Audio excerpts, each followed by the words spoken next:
సంవత్సర ప్రారంభం 6 రుచులతో అయ్యను ఆరంభం ఓ మనసుకు తెచ్చెను తరగని సంతోషం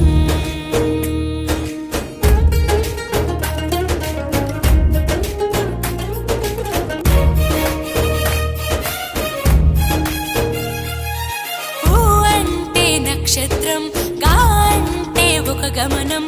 ఊగా అని అనగా ఆ నక్షత్రపు గమనం ఊగాది అనగా నక్షత్ర గమనాన్ని లెక్క కట్టడం ప్రారంభించిన రోజు అని అర్థం తెలుగు జాతికిది శ్రీకారం ఇదే కొత్త మన సంవత్సరం ఉగాది సృష్టికి ఆరంభం